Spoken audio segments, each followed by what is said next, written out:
Welcome to the Retail Tech Podcast. My name is Darius Wasafi, and today I am speaking with Oren Inditzky, a GM of online stores at WIX. Hi, Oren. Hi there. It's great to be here. Nice to have you. Let's start with a brief description of yourself, your background, and how you came about working at WIX. Sure, sounds good. So today I lead the online stores business at Wix, which enables merchants around the globe to build professional online stores and grow their e-commerce business. Prior to Wix, I worked as head of product for one of the major brands of Expedia groups in San Francisco, and before that as director of software product management at Dell. And throughout my career, I was mostly responsible for mass market mobile and web apps, e-commerce, and SaaS. And I learned the fundamentals of software product management as an intern at Amazon in Seattle. Oh, nice. I put in some time in at Amazon myself at the Prime Group. Very interesting experience. South Lake Union, right? For sure, yeah, definitely. I Yeah. remember kayaking over there. Great. So let's talk about Wix. Wix is, of course, not a new company, public company. So as you probably know, Wix is the world-leading website building platform, and Wix e-commerce provides merchants with professional tools to establish, manage, and grow their e-commerce business. In general, our platform allows merchants to sell their products across various channels, including their own branded online store, their own native mobile app, physical point of sale, as well as native integration that we have in the system with external e-commerce marketplace, as well as all the leading social media platforms. In addition, it also enables merchants to manage their e-commerce operations from end to end, covering activities such as sourcing the products, as well as inventory, accepting payments, fulfilling and shipping orders, obtaining analytics, and basically everything that you need to run a successful e-commerce business. In addition to this, merchants can also leverage a very wide spectrum of marketing and e-commerce tools to increase traffic, enhance customer engagement, boost sales, and grow their business. And in addition, the platform is also built in an open platform that basically have hundreds of integrated third-party apps, and it's built to be extended both by developers as well as merchants to further customize the solution to really create unique e-commerce experience at scale. What is the next level of website and e-commerce experience generation with the different tools that are coming around right now? For example, of course, low code and no code has been around for a few years. And now with Gen AI and conversational style, a lot of things are changing, not only for creating the websites or the experiences, but also how consumers actually interact with the companies. So I'd love Yeah. to hear your thoughts on that. For sure. So I think that we can look at it from two different perspectives. I think the first one, the type of AI tools that we have at Wix, as well as in general in the industry for e-commerce, and I can break it down to three. And then another angle, which uses, I would say, two different types of AI that we need to take into account. So in terms of the different angles that we have, so first of all, we have tools that allow you to create the website. And we're going to talk more about this in a second when we're going to talk about Gen AI. So that's the first aspect. The second one are tools that allows you to manage the business, the ongoing day-to-day business, analyzing analytics, dealing with orders, setting up discounts, everything that you need in the back office side. And last but not least is tools that are customer and buyer facing. Okay, and we're going to talk more about this. So Wix, with our e-commerce platform, we provide all those three different angles and capabilities that are needed for running an e-commerce business. And in terms of types of AI, I would say that already today, AI at Wix offers tremendous advantages for online merchants. And there are two major types of AI that I want to talk about today. So obviously, Gen AI, which has been the queen of headlines for the past year and a half, but also advanced algorithm in machine learning. So Gen AI, as we know, it basically enables online merchants to effortlessly create original e-commerce related content. An advanced algorithm and machine learning, and I think that's the next wave of innovation that is coming, basically uses a data loop process of capturing data, analyzing it, translating insights into adjustment in your store, and then continuously making adaptations to further optimize. So it basically takes input from customer interactions to improve the experience for subsequent customers. Can we drill down into that a little bit more? Like Sure. maybe an example? Definitely. So I would say in terms of advanced algorithms in machine learning, I would give you a few examples.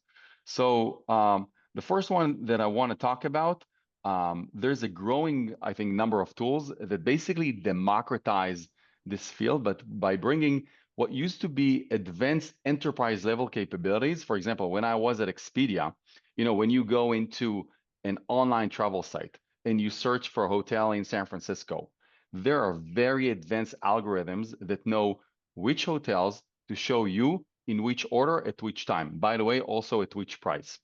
So these were things that were only kept as the secret sauce of the Amazons, the Walmarts, and the Expedias of the world. And these days, those things are being democratized. It didn't take so many headlines as GenAI that we're going to talk about examples, but this is, I would say, the next wave of innovation. And by the way, the third wave of innovation would be when those two things are going to work together, and we can think about it as well. So in terms of actual practical tools that we can think about, so already today, we have a third-party integration that is powered by a wonderful startup called Twic that allows you in your online store on your small business to show the right products for the right users at the right order at the right time. So it basically increased conversions because it personalized the store based on the potential of the intent of the user. And according to what's happening in the real world, it constantly optimizes the model that knows where to put the products in which order to each users. And it basically optimizes everything for profits. So we have that in the system. So it used to be a huge team that would do it for you. And now with a few clicks, you get it done for your store. So that's one example. The other example that we have, as you know, when you go to a very professional online store, in many cases, you would see those smart product recommendations, which are usually people also viewed this. People who bought this also bought that.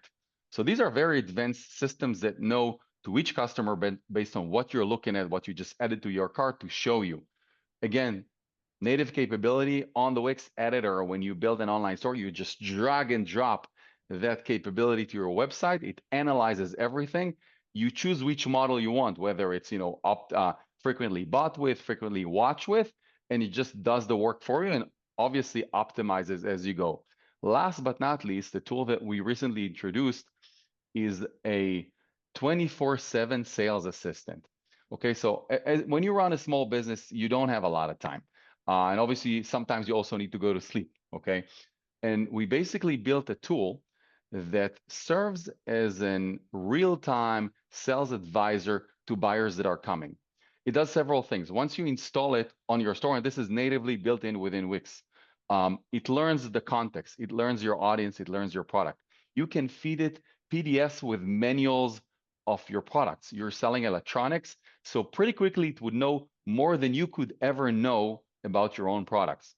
And then it starts conducting conversations with customers that are coming. You can even define rules to it, at which point to hand over the issues to you or the different conversation. You can look at the conversation, you can give it feedback, you can try it and simulate it.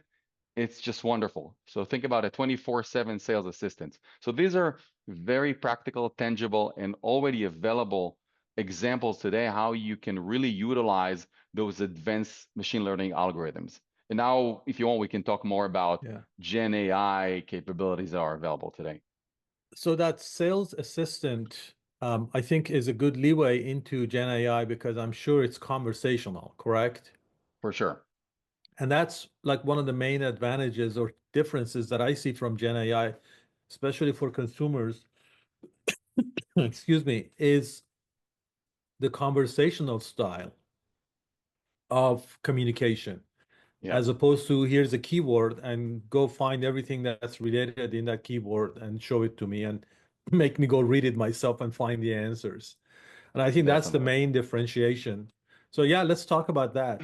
So let's talk about some practical example with GenAI that already exists within the Wix platform. And by the way, if we would have done this podcast in a month from now, we will probably have 5 more that we can talk about. So this is really the pace. So first of all, let's say you just want to start your business or you're doing rebranding. back in the days, not too long ago, that was a very lengthy process that you need to put a lot of thinking, a lot of research, a lot of, trial and error to do some research, to do surveys, to check in things with your friends, in many cases, hire a professional. So today, AI can help you choose the most suitable business name for your business based on your description. So we would ask you several questions about your business, potentially ask you, hey, tell me about your products, and then your audience, your geo, your goals. It will look for the competition and would advise you with the right business name for your business.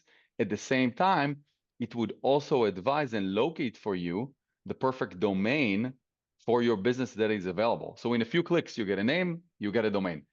And the next thing, it can also generate a professional logo for you. Again, depends on your vibe, your style, your audience, what you'd like to project. So it's really good. So something that used to take a lot of time, you can do today with several clicks, and you're done with your branding. Another thing that's really revolutionizing things, and I would say really democratizes capabilities in the online business, and traffic is king in many cases. So SEO, especially these days when customer acquisition costs are really skyrocketing, and they went up by 220% over the past 8 years. So now more than ever, especially for smaller businesses with slightly smaller wallets, it's very important to optimize your website for search engines.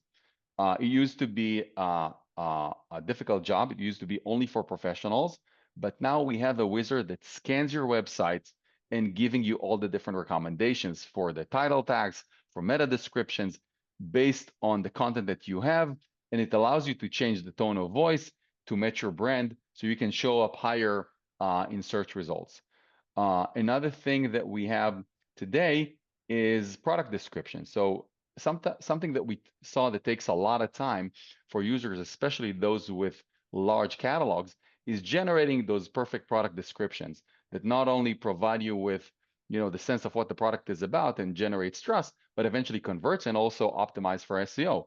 So today, with just saying a few words, you get those in one click. So professional product descriptions, related and tailored towards e-commerce, our experts set a lot of time to perfect those prompts to have it for you.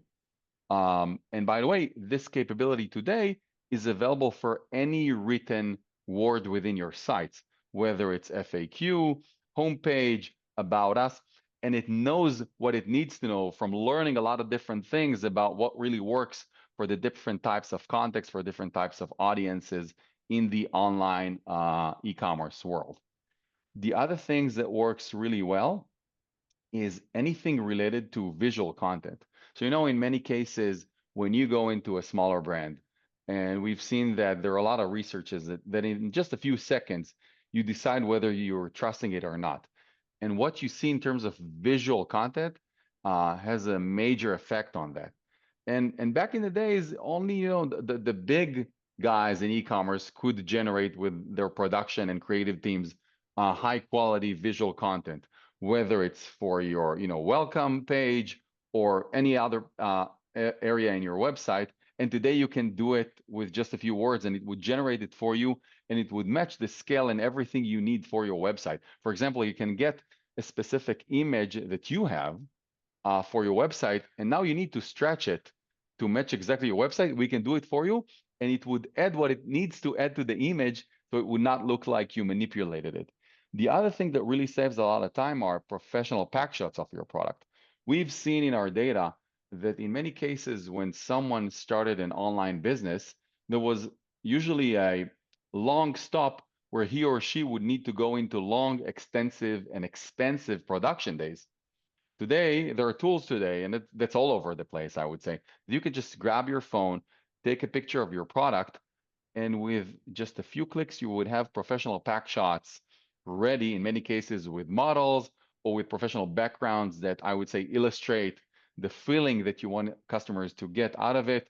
And it's already and democratized today.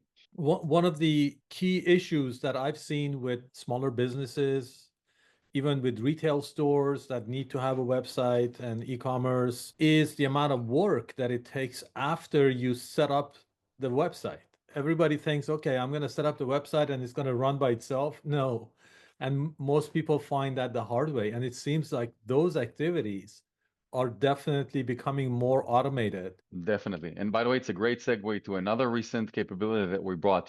So what we see in many cases, so someone comes in, they want maybe just to start a side gig.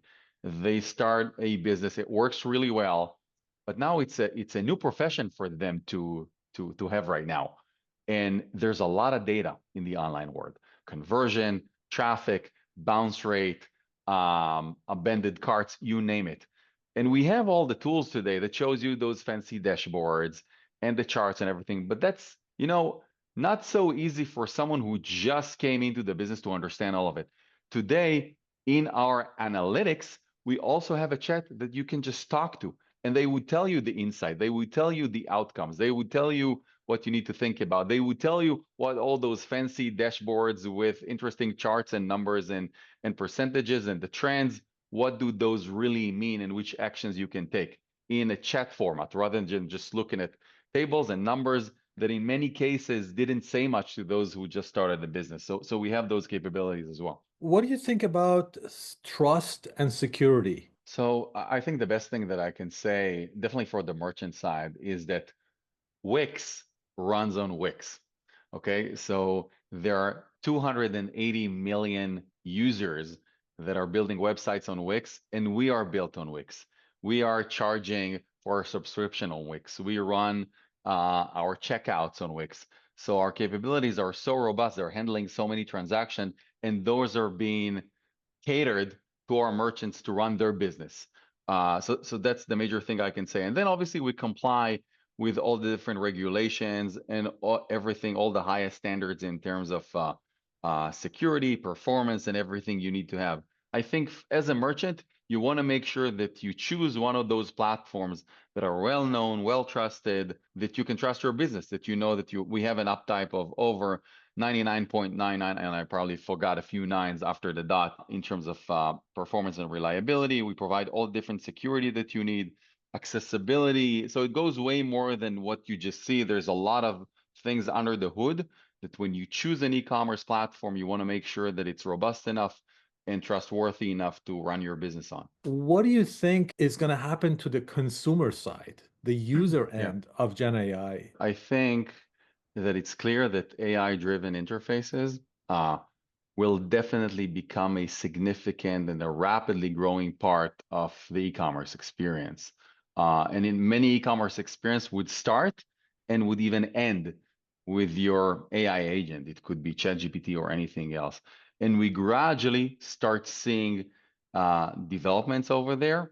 And I'm pretty sure that we're going to see some shift that is going to be significant from buyers actively browsing storefronts, moving from browsing storefront to intelligence agents that proactively, again, not even reactively, I'm also saying proactively, servicing products, offer services based on context, behavior, and intent. And in many cases, as I said, even before intent is fully formed. Now, a key enabler that became a very hot word, I would say, in the past couple of months is MCP, so the Model Context Protocol. It's basically a new open standard that lets AI models interact dynamically with external systems. So basically, essentially, MCP gives AI agents such as ChatGPT, for example, the ability to query real-time data from e-commerce platforms or any other external systems, right? Take action and transact across e-commerce platforms, really making those experiences far more powerful and transactional that we've seen maybe just a month ago. Now, I think this will undoubtedly capture a meaningful share of e-commerce activity, just like social commerce did and still growing, right? When social media came, more and more e-commerce activity moved to social media. In the beginning, it was in the browsing and the discovery, and now more and more are transacting on social media stores, which, as I mentioned, it was very important for us at Wix to have native integration to those. So, for example, if you have an online stores at Wix, with a few clicks, you also have an online store on Instagram, for example, right? But at the same time, when just like with social media and now with GenAI, brands won't want to rely solely on being just a tiny tile in someone else's interface. just like marketplaces. So we have marketplaces, but we still have branded stores. We have social media, but people still have websites. Now we're going to have Gen AI conversation that you can do everything with it and not even go to a website. But brands would want something that is more than just a small, tiny area in a marketplace, in a social feed, or a chat window. And they still want a destination that is fully owned by them, like a branded experience where they control the storytelling, the design, the relationship, and the data. Especially when more and more products are becoming a commodity, I think there's very big significance and importance to brand, and that's where website continues and will continue to play a role. So we're not replacing website, we're, I think, expanding the surface area of commerce. And I think the future belongs to those merchants that would really know how to master those omni-channel capabilities, your branded online store, your presence on marketplaces, on social media, and now with AI as well. Let's take as an example a brand that is operating in 2025 and think that maybe in 2 years, how are they interfacing with their customers just on the front end side? Do they have their own agent? And then do they have a website and the app or? So I would say maybe a week ago, you would go on some of those AI agents and you would say, hey, I'm looking for something fun for my kids to do on my balcony. You would get suggestions, you would get links, but that's pretty much it. Maybe an image, maybe the ratings. You would still need to go to those links and do the work yourself. We are now at a stage with MCPs that I described previously where every major software provider would have to work on those MCPs that would allow those AI agents to fully interact and query with their systems. And I think this is something that we're going to see. If I may predict, we're now in April. By the end of the year, I think way before, you would see all the major players in the world, e-commerce platforms, social media, content providers, all the major names, I would say, in the industry. If they're not working on it right now, they would be working on it next month. I can promise you that. And that would basically mean that your experience with those chat agents would be way more than just, talking to it and getting ideas. You can completely complete all the actions that you want with it. And not just with e-commerce, with everything. You can say, hey, why don't you manage my LinkedIn account? And it would be able to do that for you, not just suggest for you the post and the timeline and the hashtags, but actually do that work for you. By the end of the year, for sure, I think we're going to see stuff like this natively within those agents and natively with MCPs on the software provider side. So for you as a merchant, when you hear this, what do you want to do? I think several things. First of all, you want to embrace yourself and stay up to date and know what's going on. On your side, I would say definitely use an e-commerce platforms that first of all provide you with the Gen AI tools to stay ahead at the top of the spear in terms of content creation that we talked about. We didn't talk about also the capability that we have today, and you talked about it with just chatting and designing your website through chat. We have that already, but you want to have those Gen AI capabilities to generate content, images, whatever you need, and then also the advanced machine learning algorithms for you to increase conversions. We talk about those assistants that meet your buyers. We talked about the ability to analyze analytics and so on. And I would say in a few months from now, you want to make sure that you're on a platform that has those MCPs, okay? That people that go on chat agents and are looking for AI agents and are looking for ideas would be able to find you and transact. Last but not least, just like SEO, right now, people are doing the same thing for AI agents. So if we were really worried and concerned that we would show up high in search results, now there's a new profession coming up of telling you what you need to do. And this is just starting because people are just trying to figure out those algorithms, right? If someone is claiming that they're a pros, I don't know if they really are a pros at this point, but this is really coming. So if you work really hard on showing high on someone TikTok's feed or showing high on someone Google search results, pretty soon you'll need to make sure that you show up really high on someone conversations with those chat agents. So this is going to be really big. And then if you are on a platform that would provide those integrations, you would pretty much get those things out of the box. At the same time, if those things are not going to be out of the box, I'm sure there are going to be so many tech solutions out there that are third-party integrations, because all the major platforms we talked about, we're open platform. We have more than 1,000 third-party apps that you can use for your e-commerce site and extend our capabilities. So if it would not come natively within a system, because there's always a long tail of different use cases, there is probably a tech solution that enables those capabilities. So I would just stay in the know, see where the trends. I think there's no reason. I know it's called today FOMA, fear of missing AI. I don't think there's a reason for that, but the pace of change is so fast these days. So just stay on top of what's going on and make sure you're on the right platforms that would enable you to either get a third-party solution or enjoy a native built-in solution. Let's talk a little bit more in detail about MCP. MCP, it requires some technical know-how. You have to set up servers, you have to configure them, you have to make your data compatible. And when you're talking about the platform having MCP capability, you're saying that the platform is designed so that the store owner doesn't have to worry about these things For anymore. sure.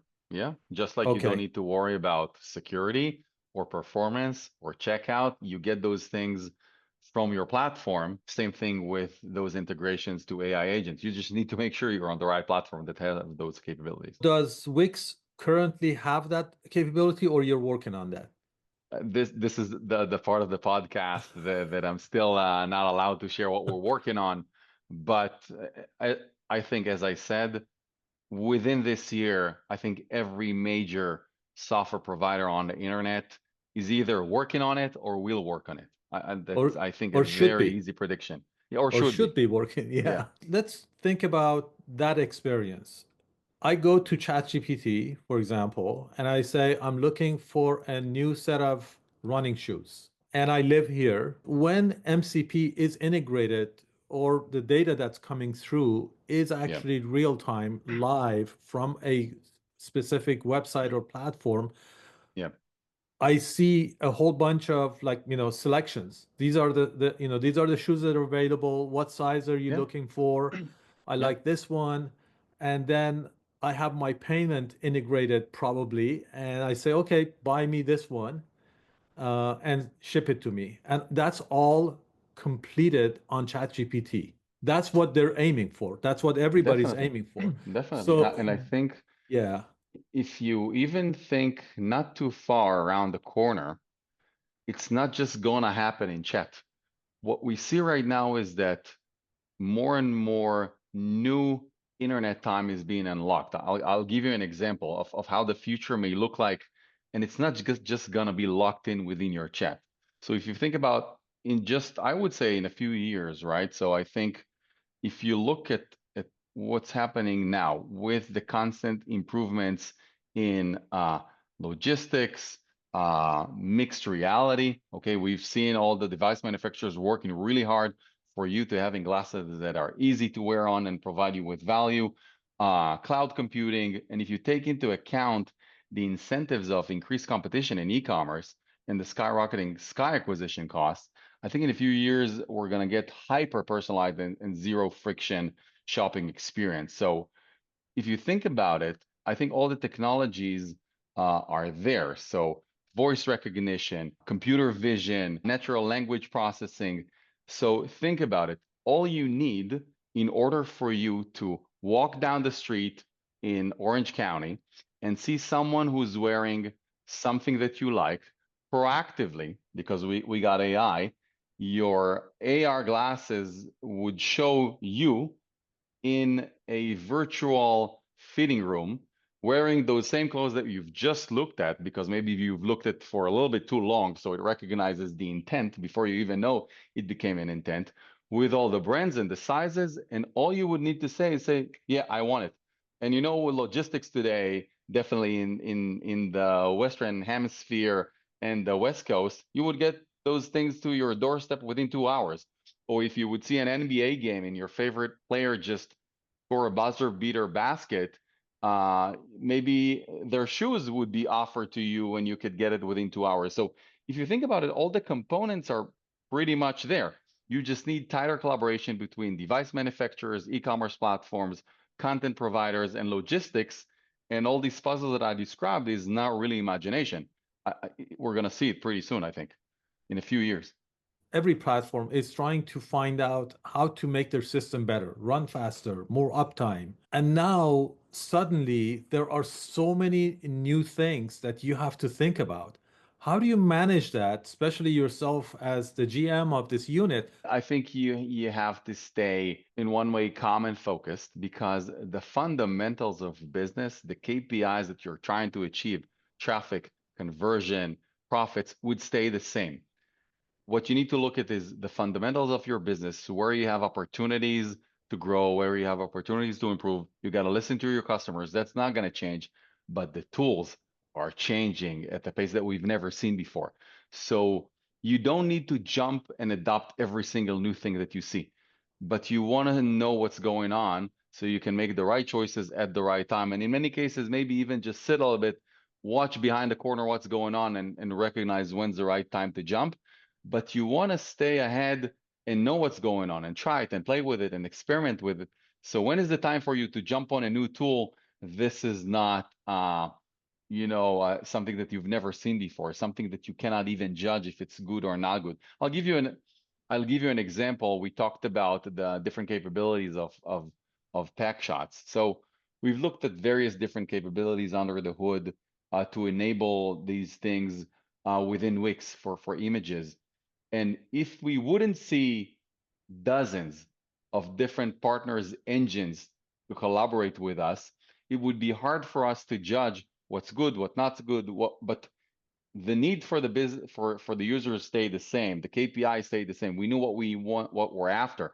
But if we wouldn't see a lot of tools, we wouldn't know what's the right tool. And by the way, there were cases in which we've seen one provider, and then 2 weeks later, a different provider just improved uh, night and day. So it's very interesting and challenging time in that sense to evaluate technologies as they're moving really fast and things are being introduced. Just look at what happened, for example, with OpenAI. They weren't the number one or the top image generation capabilities. We heard about Midjourney, we heard about Ideogram. There was a lot of different players, and suddenly, in 2 weeks, they lead the game. So you got to stay on top and know what to expect, I would say. There's a lot of developments in politics and how things are changing between different countries. How do you manage that? Yeah, so I think in the past several years, unfortunately, we've seen a lot of different things that change the macro of not just e-commerce, of the entire global economy. COVID, not too long ago, by the way, if you think about it, wars that started, whether it's in the Middle East, whether it's in Europe, and now the different talks about tariffs. So there's a lot of unknown and things that make it harder to predict and harder for small businesses to manage their business. I would say if we want to be useful to our listeners, I can maybe give like a few practical things that online merchants can do with just a few clicks to be more competitive and to be more profitable. As I know, the major thing right now in economy is tariffs right now that people are talking about for commerce. So I think one thing that I see merchants that are doing, and it's really successful, I think, is using gift cards. The good thing about gift cards is that even if your prices are about to go up, maybe some of the inventory, maybe some inventory would stay, with gift cards, you really allow customers to pay what they're willing to pay. Okay, so that's a great way to still get in some profits while prices are going up or while there's a lot of uncertainty in the market. You capture the money, people can pay whatever they're looking for, and that's a great idea. The other thing that always works, but right now even more, is the abandoned cart recovery. So in general, 3 out of 4 carts are being forgotten. If someone is listening to this show and he or she haven't activated the abandoned cart recovery capabilities, that's their time to do it, especially now. I would say activate it now with a twist. You can reach out to someone with an email if they forgot something in the cart. Hey, we saw you forgot this. Why don't you lock in those prices before prices go up? Another thing I think is being transparent both in communication, whether through emails or any other form of communication or banners on your website. Just being transparent. Hey, prices are about to go up. Lock in prices before the price increase due to tariffs. So these are three things that anyone can do right now to bring in some more profits into their pockets. But there's a lot of uncertainty. We could wake up every other day to different type of news, to different types of tweets. It can take the market up and down. So it's not very easy, I think, to give a lot of advice. So I try to give something very practical and simple that most people can do with a few clicks. When you talk about the locking of the prices, reminds me of how mortgages are done. So you can get a 30-day lock or a 45-day lock. Maybe retailers are need we're gonna have to do that. Hey, here's a Yeah. 7-day lock. Yeah, and then buyers would need to hedge, I guess. Yeah. I mean, Not an easy world to creativity. navigate for good, for sure. Yeah. Yeah, yeah. What are some of the teams that you actually work with at WIC? Wix has a very interesting org structure that has been working for us really well. We call it companies. So while we are almost a 5,000 employee company, we still want to move really, really fast, and we want to delegate decision making so we can move fast and not go all the way up to the chain to make decisions. And we're built around companies. So I run the online store company, which basically has its own business and P&L and allows you to build an online store. But at the same time, we have Wix restaurants. So that's a place for you to build a website for your restaurant with delivery, with menus, with table reservations. We have Wix services for you to have scheduled paid services. We have Wix online programs if you want to sell premium content, whether it's on demand or subscriptions. So we have those for different types of businesses, as well as for centralized systems that serves everyone. For example, the Wix editor is another company that serves everyone and works with everyone. And in order for us to still have a very high professional bar, because I'm not a professional at, and I manage UX and I manage data and product and engineering. I'm not an expert in all of those things. We have what we call guilds. So we have a front-end development guild, and we have a back-end development guild, and a data analytics guild, and they're in charge of raising the bar in terms of professional methods, of hiring, of people development, and that's been working really well for us. It's a pretty unique org structure, but it really maintains, I think, the agility, the independence, and you see a lot of creativity grows that way because things can come really from the bottom up. So that's been working really well for us. We just established several new companies that are related to AI that were responsible of various different areas.